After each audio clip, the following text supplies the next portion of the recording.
nobody, They change on me. I ride around untouched, Won't need catch a stain on me. Built from the mud up now, yeah. So you know they hate on me. So much make my price for them. They say I got it safe on me. Trust nobody, See these niggas, they change on me. I ride around untouched, Won't need catch a stain. Everybody, it's your girl Shania. Some of you guys know me from my music. It's by your spaz, by your sab, by your sabo. Some of you guys know me from my books. It's author Shania Dennis. And I know you guys are wondering what the hell is going on today. Well, you are here for another episode of Grind Talk. So make sure you like, comment, subscribe, turn that bell on. Make sure you tell your mama, your daddy, your sister, your brother, your boyfriend, your cousin, your side nigga, your side girl, whoever, to get to my channel and run it up. And let's get straight into this video. Today, the best extra role that you have had. It probably would be this movie called The Public. Okay. And well, I was a kind of a featured extra on that one, but man, it was like acting school. Okay. It was a star-studded movie. It had Gabrielle Union. Hey. Written and directed by Emilio Estevez. Okay. I'm sorry. And it had Kristen Slater in it. Jeffrey Wright, Jenna Malone, Gabrielle Union. It was just a million people in it. And and he said local. Remember he said that at the beginning, local. Like, that's great. That's crazy. yeah, and it was amazing just being on set, watching them. It was like a free acting class, Yeah. just watching them, you know what I'm saying? And I was in scenes with every last one of them, Yeah. you know what I'm saying? So, you know, and then afterwards, you know, when they say cut or whatnot, just to laugh and joke and kick it with all of Right. them. And it was all so down to earth or whatnot. Okay. Jeffrey Wright gave me a lot of advice on, and he's an excellent actor. Yeah. But y'all don't know who Jeffrey Wright is. Y'all seen that movie, he plays in everything too, and he like switches his characters up all the time. But he was in Shaft. Okay, Chef. Yeah, he was the Mexican, Puerto Rican guy that they was beefing with. Okay. Yeah. Okay. Then he was in Cadillac Records. He played Muddy Waters. Oh, wow. Okay, Yeah. okay, yeah. With Beyonce and all them. Yeah. You know what I'm saying? He's been in a lot of shit. And Yeah. I'm really not doing him no justice by naming them movies that's that old, because he's been in some recent shit. But, you know, he gave me a lot of advice. Alec Baldwin kept boxing with me or whatnot. You know, just kicking it with all them. You know, me and Gabrielle Union, we hung out and ate together and kicked it. And, you know, I kicked it with everybody. Right. Michael K. Williams is a fool. You know what I'm saying? He kept cracking jokes and, you know, just so that was just like an excellent time. Right. Man. Sounds like an excellent time. So, have you ever like been on a set where the stars was like the complete, and you don't have to say any names or anything, where you had like a bad experience, like, man, I thought this person would actually be cool. Oh, fuck yeah. But fuck then yeah. I've had people look at me and turn their nose up. Wow. You know, yes, I've ran across some very unprofessional individuals. You know what I'm saying? Like, and, you know, I'm not gonna say no names, but it was a lady that I admired, and we were doing her life story, and she had us on that damn set for about 19 hours because she kept fucking her lines up and this, that, and the other. It's like, this is your life story. Right. You don't know your life. Right. You know what I'm saying? Yeah. And she was just so high, and Wow. she was just so, and I was a huge fan of her. You know what I'm saying? It was like, damn, I literally had a crush on you all them years, and you fucked up. You know what I'm saying? Right. But you know, I was on another set that was pretty, it was pretty dangerous. Yeah. You know what I'm saying? And it was full of, you know, a lot going on. A lot going on or whatnot. I had a big rapper. Me and him didn't really hit it off on one of the sets or whatnot. By the time the shoot was over with, though, we was super cool. Yeah. You know, my granddaughter ended up getting us cool. My granddaughter, I got her a partner in the movie as well. And she was playing his daughter, you know what I'm saying? And he was like, you know, the day was long, one of them 12-hour days. And he was just like, you know, I got your daughter, man. No matter what, you ain't got to worry about her. I got your daughter. Yeah. And I kept saying granddaughter, and I guess he wasn't listening to me. You know what I'm saying? And that's what that started the little rift between us, because I told him, like, you know, man, my daughter's just excited about me working with you. My kids are super excited about me working with you. Me, myself, I had never heard of you, but my kids are super excited. Right. And he took that as offense, you know what I'm saying? Because I said I had never heard of him. You know what I'm saying? But by the time that, you know, he got to work with my granddaughter, he kept wanting to call her my daughter, and I kept saying granddaughter. And he's like, why she call you Pawpaw? And I'm like, that's my granddaughter. You know what I'm saying? Her mom is 20-some years old. He's like, come to find out, my daughter, her mom was older than him. So he just gave me a huge hug. Like, damn, OG, no wonder you said you ain't know me. Yeah. He gave me a hug, and that was the end of that. So me and him super tight now. Okay, or whatnot. that's good. What was the top three roles, your biggest roles up to date? Oh, man.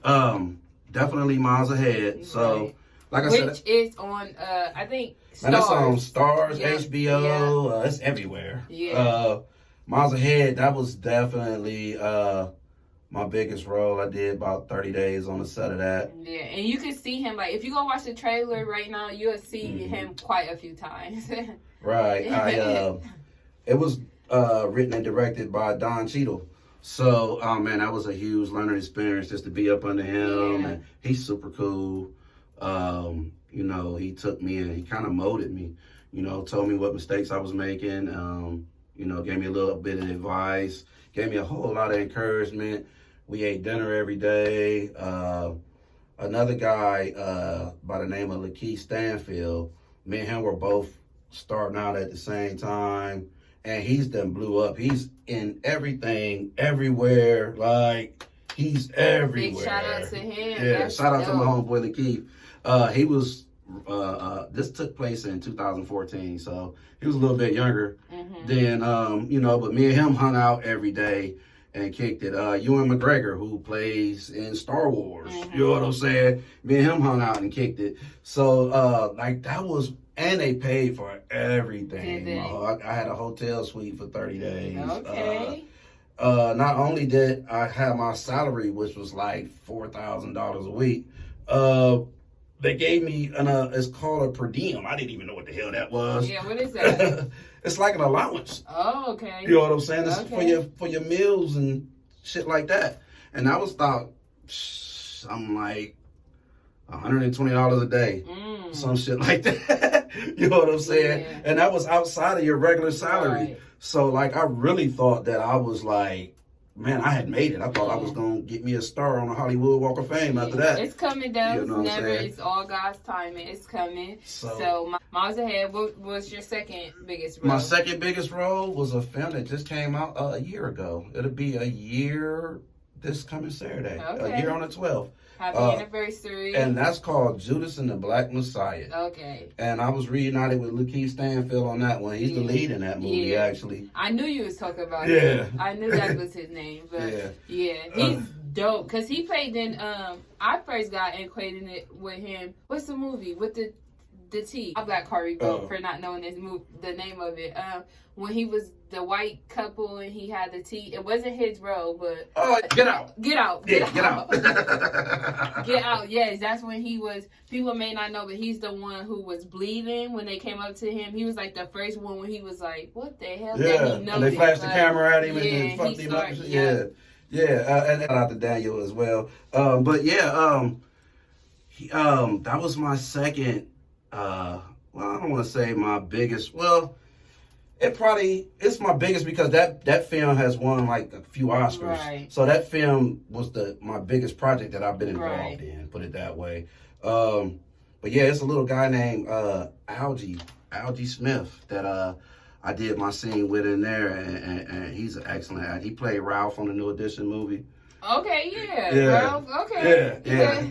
He I didn't mean to say a little guy. He's just a little shorter than me, and I'm kind of short myself. But yeah, man, he was great. Me and him kicked it. Me and him did the scene together. So it was cool working with him. Shout out to Algie. You know, shout out to the director Shaka King or whatnot. I actually auditioned for a smaller part. I think I auditioned for like the bartender or something. Okay. And then the director saw me and he gave me a bigger part. Okay, so I haven't watched the movie. Oh my goodness, which I need to. It's everywhere. It's on Stars, HBO. So you're in like you have a part that shows in the movie. Oh yeah, most definitely. Okay, most definitely. I'm I'm not an extra in that one. Yeah. I'm really getting paid for that one. I got my residual check was phenomenal. So. Hey, okay, that's good. This is very motivational. I know people watching it, it's like very motivational. Like just coming from, and then you already said you was living in the streets, which we didn't touch based on. Like in Detroit, like you you came from poverty. Oh yeah, most definitely. Yeah, so just to go from there, now you on the big screen. Like, I know people is motivated. I've always been motivated by my cousin, but I get just more amazed every time I talk to him. But what's your third one? It's a movie called UFO. Okay. I think I did that before I did Judas and the Black Messiah. We filmed that down in Cincinnati. I play a congressman or something, and the feds are trying to get me to talk to my employees about a UFO that was spotted on. I'm trying to get them to say that they didn't see it, so they don't have to. The feds don't have to arrest them and their whole families and take them off to the concentration camp and yada yada yada. Okay. You know what I'm saying? But it was pretty cool though. It was a real good experience. All right. So you got that. You played in Hey Mr. Postman. Right. Hey Mr. Postman was very unique. Yeah. And Hey Mr. Postman's been blowing up. Yeah. It's fun. That whole scene by the what you say? Where my check? Where my check? Yeah. And then you ran down the street like that. Yeah. Hilarious. It was crazy. We shot that up in Cleveland. My homeboys, Brian Berry, that was his film. Okay. He has a brother named Mike Berry. Mike Berry directed it, and I think Brian Berry wrote it or whatnot. But yeah, I went up there and I did to the casting call, and I guess they liked me and they booked me for the role of Tyrone. Mm-hmm. So they didn't. They created the character, of course, because they wrote it. Right. But they didn't really. They didn't give me no wardrobe or nothing. Yeah. So they just told me like, Tyrone is like an ex-football player that used to be a baller or whatnot, and he got hit in the head too many times on the football field. Now he's just crazy. Okay, he's looking for his check. So I took that and I'm like, well, dang, how can I bring this character to life? Right. So I went and I dug in my closet and shit, man, I found one of them old ass BMF fur coats and shit from back in the 90s that I had or whatnot. And, I just grabbed a football and this, that, and the other, and I showed up on set like that, and they were like, what the hell? You know what I'm saying? I'm like, I got this. As soon as you say action, I got it. And actually, it happened. You know what I'm saying? And the good thing about Hey Mr. Postman is it's been playing everywhere, and everybody has been seeing me in it, and they're like, when I was up watching TV last night, and all of a sudden you pop up on the screen, and you know what I'm saying? And actually, I went to Hollywood. They had a red carpet premiere in Hollywood. Really? Yeah. So. Wow. How was that experience? Oh, it was phenomenal. Is that where you seen like 50 Cent? I seen 50 Cent here. Oh, did you? Yeah, he came here. I met 50 Cent here. And I actually gave him all my books, and hopefully, I just auditioned for BMF maybe 2-3 days ago. You know what I'm saying? So I'm hoping 50 put me down. You know what I'm saying? We got the same birthday or whatnot. We both July 5th cancers. Yeah. You know what I'm saying? So hopefully he put me down. Manifesting. 50 about to call you. You get in that role, and it's on like, wow, Indeed. That's dope. That's like super great, super Indeed. Motivational. Super great. I did another one called Family Affair. I love that one too. My homeboy Mark Cummins from A Walk on Water Entertainment, him and Jack Shepard, who's like the hottest comedian here in Columbus or whatnot. They collaborated on that project and they made it happen. And out of all the independent movies that I made, I think Hey Mr. Postman and Family Affair might be my two favorites. Not to mention I've done a million extra roles or whatnot all over the world. I've been to Pittsburgh, Chicago Med, Chicago Fire, Chicago PD, Empire, shit, you name it, I've been there or whatnot. And I got a chance to act with and meet a lot of different individuals, so I've definitely been blessed. Yeah, definitely blessed for sure. And then you did, were you an extra on White Boy Rick, or did you? Cause I was an extra and a consultant or whatnot. A lot of my parts ended up getting cut. Or whatnot. That movie was kind of outrageous. It was wild. But man, I was on set for about a month down in Cleveland doing that. That was super fun. I got to bring a lot of my people on the set with me. The movie was all right. You know what I'm saying? The end result of it, I got a lot of mixed emotions from back at the crib, back in Detroit. Yeah, I was going to say, like, why that take place. He grew up in Yeah, Detroit, in right? Detroit, yeah. But you know, they don't have any film incentives, Gotcha. you know, tax incentives Okay. in Michigan, like they do here in Ohio. That's why they film a lot of movies here in Ohio. And then, you know, Detroit really wasn't feeling that movie. Yeah. You know what I'm saying? No, they wasn't feeling it at all. You know, first of all, and it's nothing against White Boy Rick. You know what I'm saying? But, you know, the movie's about a federal informant. Yeah. You see what I'm saying? Right. And instead of everybody being upset with him, I think that we need to get upset with a system that took a 15-year-old child and made him a federal informant. Right. You know what I'm saying? But, you know, ain't nobody feeling him really in Detroit. Yeah. And wasn't nobody feeling the movie. And then there's so many legendary individuals, legendary kingpins. We got some gangsters in the D. You know what I'm saying? And there's so many of them that, in a lot of people's opinion, deserve. If anybody was gonna do a film on some motherfuckers from the D, it should have been so many people in line in front of this guy. You know? It's kind of weird, man. Us, you know, Detroit people, they're proud of a project because their name was stamped to it, but at the same token, they wasn't fucking with him. Right. You know what I'm saying? That makes sense. So, of course, not without saying the set, or it was, what's the craziest thing, like, you seen on set being an extra and you just like, what the hell? Oh, man. Probably the enormous amount of drug use that took place on, I'm not going to put the movie out there like that. For sure. But when it was a movie that I was on, that was, oh man, everybody was high. Wow. Everybody was high. It was like the director had to scream and holler like, no more drugs on the set today. You know what I'm saying? Like, and they were just as screwed up. They were from another country and they were taking the young men and women and promising them bigger roles and having sex with them, giving them drugs, keeping them high just to have sex with them. Oh my goodness. So it's a lot that goes on, like behind the scenes of a lot of stuff. Most definitely. Wow. You know, I done seen a lot of crazy shit. You know what I'm saying? So of course you don't get like every role that you audition for. Oh hell no. So does things like that ever like discourage you, like make you be like, man, I just give up on this acting? No, because that's my one true passion. Yeah. Now, and you know, they told me when I went to John Casablanca, that's one of the things they taught us. Like, you're only gonna get one out of every 100 roles that you audition for. So, you know, if this is the path that you want to be on, you're gonna have to, you know, have some tough skin because you're gonna hear a lot of no's. There's gonna be a lot of doors closed in your face. The one thing that is kind of aggravating, I'm used to it, but it's kind of aggravating, and I kind of understand it. You know, you can't call everybody back and tell them no. You know what I'm saying? But you don't know you don't got it until the movie come out. The movie come out and you're not in it. You know what I'm saying? Wow. And it's like, damn. You know what I'm saying? Like, well, I ain't hear back from them, so I guess I ain't get it. You know what I'm saying? And that was the weird part is the big roles that I did get. Shit, I didn't hear from them for 2-3 months. Oh, really? So when they did call me, it's like I forgot that I had even auditioned for that. Wow. You know what I'm saying? Wow.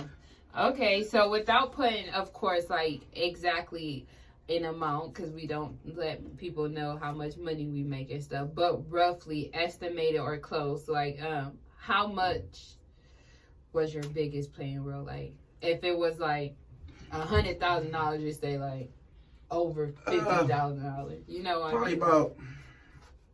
Probably about 35. Okay. About 35,000. Mm-hmm. Yeah, not 100. Yeah, 35,000. Well, I mean, when I add up what they paid me plus all the residuals, about 35,000. Wow. Wow, that's dope. Like, and I still get residuals off of it, so it's still growing. So I was gonna ask that. So like, even when if you play a part in a movie, as long as it's playing, you forever get paid. You know, depending on your role. Your agent negotiates your payment right then, plus whatever percentage of the movie that you own or whatnot. So so like every time it plays on HBO, I'm getting paid. Now that percentage breaks down to basically how big your role is. Okay. You know what I'm saying? I haven't had a lead role yet. The biggest I've been is number 6 on the call sheet, which is you got like up to 200-300 people on the call sheet sometimes. Right, so to be number 6 on there, you know, that's a lot. Right. You know, the lead actor is always going to be number 1, and then the co-star. So to be number 6, that's That's pretty up there. Yeah. And that's the one I made all the money off of. Yeah. You know, so every time it plays, you're gonna get a percentage, and it's gonna keep going down because you know when a movie first comes out, you got the what it did in the theaters, Right. and then when they hit HBO and Cinemax, pay-per-views, rentals, all that shit. You know what I'm saying? You get paid from all of that shit. So it basically depends on what your percentage is. I'm SAG now, which is Screen Actors Guild. Once you get 2 speaking roles, you become a must join before you can get your 3rd one. You have to join the union. But it's cool though. It's cool. The union look out for you. Your room gonna get paid for. Only thing is you can't take non-union gigs. Yeah. You know what I'm saying? So some of those roles that were phenomenal that I'm kind of known for, like Hey Mr. Postman, that wasn't a union gig. Okay. You know what I'm saying? So some of those roles I'm not going to be able to do anymore. Yeah.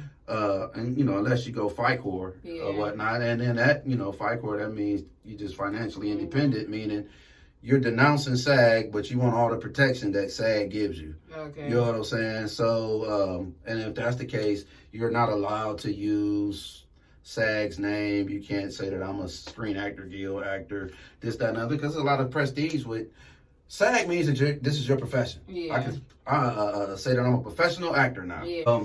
Okay, so I know you said that you auditioned for BMF, which we're keeping our fingers crossed on that.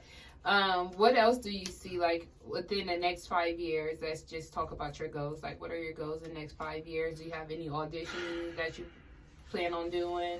It's kind of hard because, you know, I just follow the path that the Lord has put me on, and within the last 5 years, well, since 2018, the Lord has given me 3 different entrepreneurial companies. I own a staffing company, Blackjack Staffing. I own a vending machine company. Okay. DBJ's vending. We have 11 vending machines. So what is, like, snacks vending? Mm-hmm. So snacks, pop, chips, all that type of shit. I gotta talk to you about that. I need to get in. I'm trying to do the vending machine thing. I'm trying. Yeah, we get it together. All right. But, do you ever, like, see yourself writing any more books? Oh yeah. My staffing company has just taken off so much, and it's not necessarily about the money, although you know it does pay the bills. But just the help that I've been able to give everybody. Since 2018, we've employed maybe 400 individuals. Ooh. You know what I'm saying? You know, just to give people that second chance, people that can't get a job. Right. You know, we work with them and we get them hired. Yeah. We get them jobs. You know, people that you don't even think would want a job. Yeah. You know. So like felons, y'all hire felons. Oh yeah, most definitely. Yeah. Most definitely. That's we're bonded and we take complete full responsibility of them. So you know, the contracts that I have, the warehouses that I have, you know, they hold us liable if one of them go in there and hit somebody with a bat or something. You know what I'm saying? But, you know, we got insurance and this, that, and other, so that, you know, we made it to where we can hire fellas. You know what I'm saying? Everybody deserves to eat. Yeah, so being an entrepreneur, you know, there's good days, there's bad days, there's okay days. So for like a young man, a young woman who wants to be like an entrepreneur but don't know where to start, who wants to maybe have their own staffing company one day, like what would be the biggest like advice you would give them? Well, first of all, you got to get a plan. You know what I'm saying? Because a goal without a plan is just a dream. Right. You know what I'm saying? So figure out what your goal is, and then make a plan. Okay. You know what I'm saying? And stick to the script, but it's not going to be easy. It's going to be fucked up. It's going to be some hard, screwed up days. I mean, there's days to where I'm like, fuck this shit. I don't want to do this shit. I never wanted to do this shit no way. I just want to be a fucking actor. Yeah. So you just got to stick with it. Don't let nobody tell you what you can't do. Somebody that's not doing what you're doing is always going to try to tell you where you're going wrong at. And don't listen to them. You know what I'm saying? Stay humble, but know your worth. You know what I'm saying? You got to know your worth. Don't let nobody tell you what you're worth. You know what I'm saying? Don't let nobody tell you what you can't do. But you got to stay humble. You know what I'm saying? Because with success comes failure. Right. You know what I'm saying? So For what sure. goes up has to come down. For sure. So, like, it was like amazing to me. You know, I got starstruck over myself. Like, Right. damn, I'm on 3 different movies on cable TV Right. at the same time. Yeah. Like, and you know, I'm just a little ass nigga off Finkel Avenue in Detroit. You know what I'm saying? Right. And here I am. You know what I'm Big saying? goat So shit. it's Big goat. if for everybody out there that, you know, just follow your dreams and don't give up. You know what I'm saying? And don't do anything self-damaging. Right. You know what I'm saying? A lot of our problems that we have are self-inflicted. Mm-hmm. You know what I'm saying? If you have a good mind, and this is what I admire about you, cuz you don't do nothing to fuck your mind up. You know what I'm saying? So if you got a brilliant mind, you don't need to smoke weed all the time. You don't need nothing to dumb your brilliant mind down. And don't let peer pressure make you believe that this is what you need, because your brain is what you need. Your brain is brilliant. You know what I'm saying? And another stupid motherfucker is going to try to bring you to their level. You know what I'm saying? You gotta be a person who know how to stand on their own feet. You can't be like persuaded by people. Be a follower, because that's how you get caught up. Most definitely. So, do you only staff people for warehouse, or do you have like? As of right now, I have like 4 different warehouse contracts. Okay. So yeah, as of right now, but I'm looking to get some other contracts or whatnot. But I think I have about 50, 60 actively employed employees right now. Wow. Between those warehouses. And I also have a trucking company, DBJ's Trucking. So we hire individuals for that as well. Okay. To drive the trucks for us. So, you know, we doing a lot. Right. Getting to the bag. Yeah. Staying motivated. Yeah, you have to. You got to. And, you know, you got to just, you know, stick with it. Right. Stick with it. Don't ever give up, you know. And out. you're a perfect example of that, because you try everything too. You know what I'm saying? You do it all. You know what I'm saying? Sure. And you're truly an inspiration to me as well. So, and you know, don't be one of them old heads to believe that you ain't got nothing to learn from the youngsters, because like I said, Cuz has inspired me numerous of times. You know what I'm saying? I wouldn't even came out with my 3rd book if it wasn't for her or whatnot. And I just watch you and watch all the shit you do. I'm like, man, that's amazing. I wish I still had your energy, but I'm 50 years old now. I look at you in that same type of light, like, dang, that's crazy. So say like somebody like myself wanted to be like a extra on like a show, just to see how it is, just to try to make a little money, just to see if acting is something I really want to do. How do you get started in those type of things? Oh, just go to like the different casting sites. You got it depends on what city you live in. Whatever city you live in, just Google the casting sites for that one. There's individuals that actually make a living being an extra. Plus they feed you.